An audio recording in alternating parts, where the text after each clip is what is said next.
¿Realmente vale la pena un remake de Dragon Ball Super? Para responder a esta pregunta hay que entender primero el contexto. El 25 de marzo de 2018 se emitía el último episodio del anime de Dragon Ball Super, cerrando el Torneo del Poder. El 11 de junio de 2022 llegaba Dragon Ball Super Super Hero, la última película animada de la franquicia, y finalmente en marzo de 2024 se publicaba el último capítulo del manga de Dragon Ball Super, marcando también el cierre creativo tras la lamentable partida de Akira Toriyama. Eso nos deja con una cifra que duele: casi 8 años sin anime, 4 años sin películas y más de un año sin manga. Dragon Ball volvió irónicamente a una situación muy similar a la de 1998, una franquicia viva únicamente a través de videojuegos, merchandising y nostalgia, sin proyectos animados activos, sumándole a eso problemas legales y de derechos con su creador ya fallecido. Todo apuntaba a que las aventuras de Goku y compañía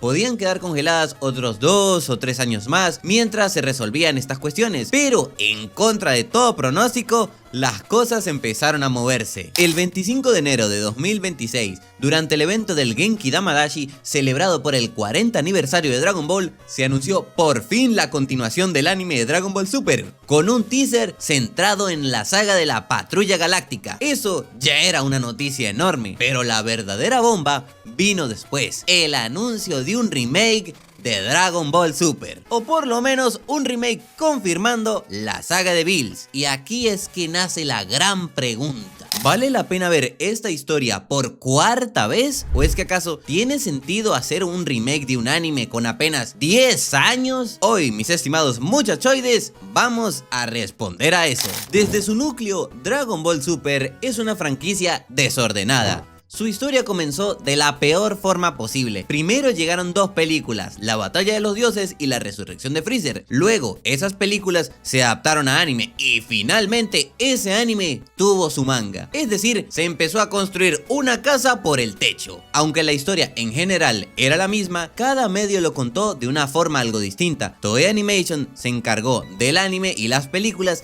mientras que Toriyama junto a Toyotaro trabajaron en el manga. Resultado de esto: 3 versiones distintas del inicio de Dragon Ball Super, 3 enfoques, 3 experiencias con pros y contras. Al principio las diferencias parecían mínimas, pero conforme avanzaban las sagas, las contradicciones se hicieron cada vez más evidentes. Por ejemplo, la saga de Freezer en el manga prácticamente no existe. Lo que se hizo fue un manga promocional de esta película, que de paso quedó incompleto. Con respecto a Dragon Ball Super Broly, evidentemente no existe en el anime, y en el manga es apenas una viñeta y más adelante un resumen de unas cuantas páginas que te lo cuentan en retrospectiva. El manga asume que viste la película y el anime también asume que sigues todo. Para entender la historia completa de Dragon Ball, tienes que ir saltando constantemente entre formatos. El orden real terminaría siendo algo como película de Bills, película de Freezer, anime hasta el Torneo del Poder, película de Broly,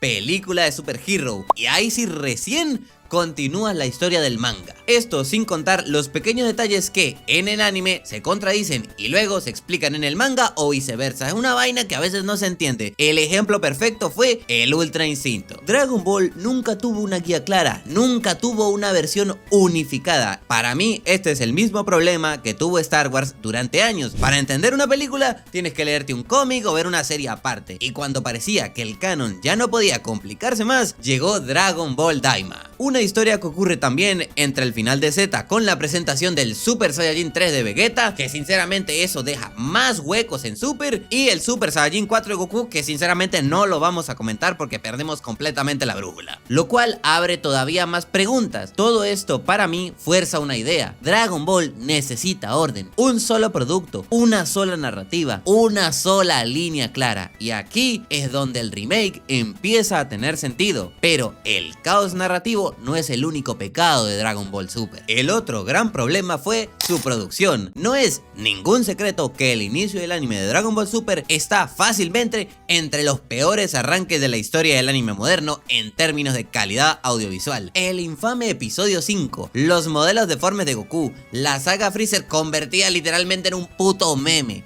Todo eso no fue casualidad, fue el resultado de una producción hecha con prisas, sin tiempo ni planificación. Toei necesitaba emitir Dragon Ball Super lo antes posible y el resultado fue un desastre. Con el tiempo, la calidad mejoró. Arcos como el de Black, el Torneo del Poder y sus episodios finales demostraron de lo que sí era capaz el equipo de hacer, pero la mancha ya estaba ahí. Ese inicio queda registrado para siempre como el punto más bajo de calidad de Dragon Ball.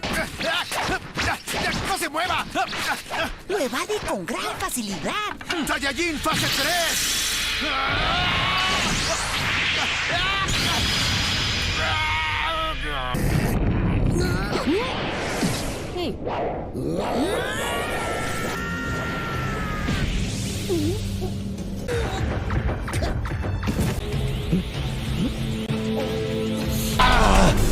I'm sick of this!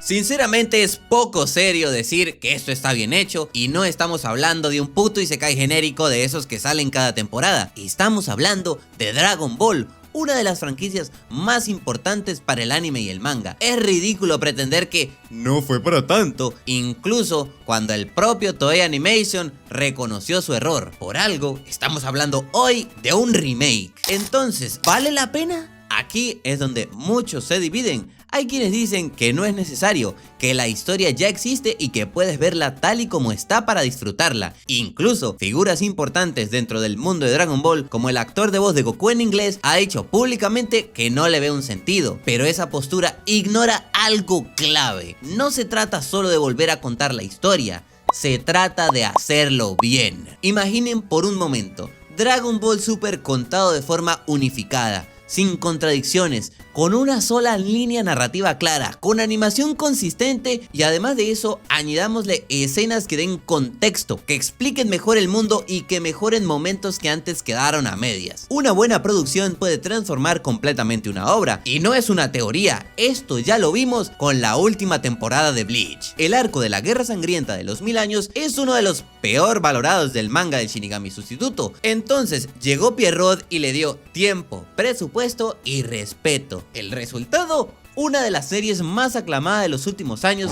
con expansión de lore, mejores escenas y una ejecución digna del nombre de la franquicia. Con Dragon Ball puede pasar exactamente lo mismo. El tráiler del remake ya deja ver trazos más definidos, mejor dirección de movimiento de cámara, que sí cumple. Evidentemente, ¿esto puede salir mal? Claro que sí, nada es imposible. Personalmente, el estilo de dibujo no es mi favorito. Yo habría preferido algo más cercano a la película de Broly, pero al final, lo importante es la calidad. Si Toei logra replicar lo que hizo con One Piece en este remake de Dragon Ball Super, estamos ante algo histórico. Imagínense, Dragon Ball con la calidad técnica de los últimos episodios de One Piece. No solo sería un buen anime, sería un evento generacional, o al menos que mantenga el estándar de Daima, que ya demostró ser bastante bueno. Hacer un remake de Dragon Ball Super no es un capricho y tampoco es nostalgia barata, es una necesidad. Para ordenar el canon, para borrar el desastre de la producción inicial y para darle a la franquicia más importante del mundo del anime el trato que merece. Dragon Ball no necesita más parches,